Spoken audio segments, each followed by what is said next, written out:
1905 में आइंस्टाइन ने अपने फेमस पेपर्स पब्लिश किए। उनमें एक paper special theory of relativity के बारे में था, दूसरा पेपर फोटो इलेक्ट्रिक इफेक्ट के बारे में था और तीसरा पेपर था एनर्जी मास इक्विवेलेंस के बारे में, जिसने हमें फेमस रिलेशन दिया E = mc²। इस पेपर के बाद मैथ्स और एनर्जी के कॉन्सेप्ट्स रेवोल्यूशनाइज्ड हो गए। जहां इस रेवोल्यूशनाइज्ड कॉन्सेप्ट से हमें बहुत सारे फ़ायदे हुए, वहीं ये कॉन्सेप्ट्स हमें एटम बम की सूरत में तबाही की तरफ ले गए। मैं हूं अदील अख्तर और हम देखेंगे इस वीडियो में कि इस रिलेशन के एक्चुअल मीनिंग्स क्या हैं। इस वीडियो में हम देखेंगे E = mc² के एक्चुअल मीनिंग्स क्या हैं। E = mc² साइंस की दुनिया में एक ऐसी इक्वेशन है जिसने बहुत ज़्यादा फेम हासिल किया। ये इक्वेशन बहुत ज़्यादा मशहूर हुई। ये बहुत ही ग्लैमरस इक्वेशन है और इसके कॉन्सिक्वेंसेस बहुत ही शानदार हैं। तो सबसे पहले हम देखते हैं कि हमने इस इक्वेशन में जो क्वांटिटीज़ यूज़ की हैं वो कौन कौन सी हैं। तो E = mc² में E stands for energy, M for mass and C for speed of light. तो स्पीड ऑफ लाइट या C यहां पर जो हमने यूज किया है ये जस्ट एक कांस्टेंट के तौर पे यहां यूज हुआ है। ये जस्ट एक नंबर है, एक ऐसा नंबर जो एनर्जी और मास को रिलेट करता है। या हम यूं कह सकते हैं कि हम मास को एनर्जी के साथ रिलेट करते हैं with the help of c²। तो मास और एनर्जी आर इक्विवेलेंट, ठीक है। मास और एनर्जी दोनों इक्विवेलेंट हैं, दोनों एक ही सिक्के के दो रुख हैं। तो सबसे पहले हम ये देखते हैं कि what E = mc² does not tell us।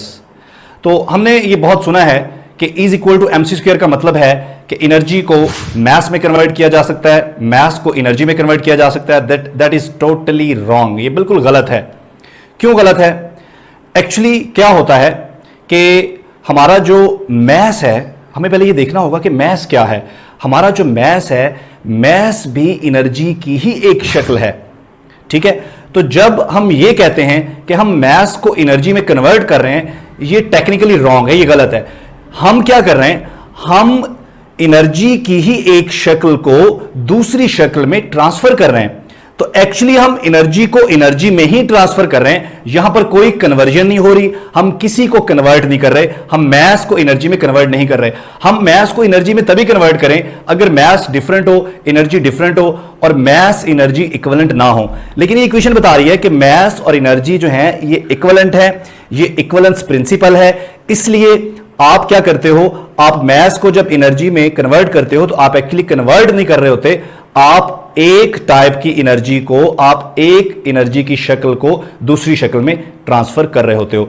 तो इसका मतलब है कि हम यूं भी कह सकते हैं कि अगर इस इक्वेशन का मतलब यह है कि अगर हमारे पास मास है, इट मींस हमारे पास एनर्जी है, या अगर हमारे पास एनर्जी है तो हमारे पास मास है।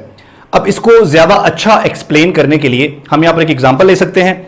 लेट हमारे पास एक मास है और उस मास की वैल्यू है 10 kg।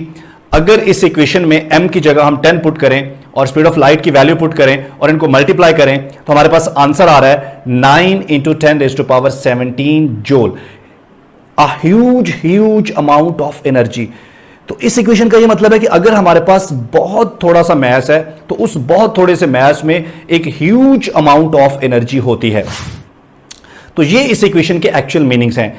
अब हम देखते हैं एक और मिथ जो इसके बारे में मशहूर है कि अगर कोई चीज स्पीड ऑफ लाइट से मूव कर रही हो तो उसका मतलब है कि उसका मास या वो चीज कंप्लीटली तौर पर एनर्जी में ट्रांसफर हो जाएगी। Again this is totally wrong. ऐसा बिल्कुल भी नहीं होता। फर्स्ट ऑफ ऑल, कोई भी चीज स्पीड ऑफ लाइट से मूव नहीं कर सकती। Secondly, this equation is not complete. E = mc² एक कंप्लीट इक्वेशन नहीं है। तो फिर कंप्लीट इक्वेशन क्या है? कंप्लीट इक्वेशन है E² = p² c² + m² c4। It means अगर कोई चीज मूव कर रही है तो उसमें कितनी एनर्जी है वो हम इस कंप्लीट इक्वेशन से फाइंड आउट कर सकते हैं। लेकिन अगर कोई चीज रेस्ट में है तो हम p की जगह वहां 0 पुट करेंगे, ठीक है। तो हमारे पास ये इक्वेशन रिड्यूस हो जाएगी, ये पहला फैक्टर 0 हो जाएगा, तो ये हमारे पास बन जाएगी E² = m² c4। अब हम अगर दोनों तरफ स्क्वायर रूट ले लें तो हमारे पास ये इक्वेशन बन जाएगी E = mc²।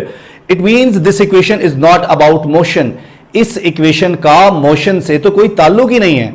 ये इक्वेशन हमें यह बता रही है कि अगर कोई जिस्म रेस्ट में पड़ा है, ठीक है, और उसका कोई मैस है, तो उस मैस में, उस रेस्ट में पड़े हुए मैस में कितनी एनर्जी है। यानी कि इक्वेशन रेस्ट में पड़े हुए मैस के बारे में है, ये मूव करते हुए ऑब्जेक्ट के बारे में तो है ही नहीं। So I hope this video will help you to understand the real and actual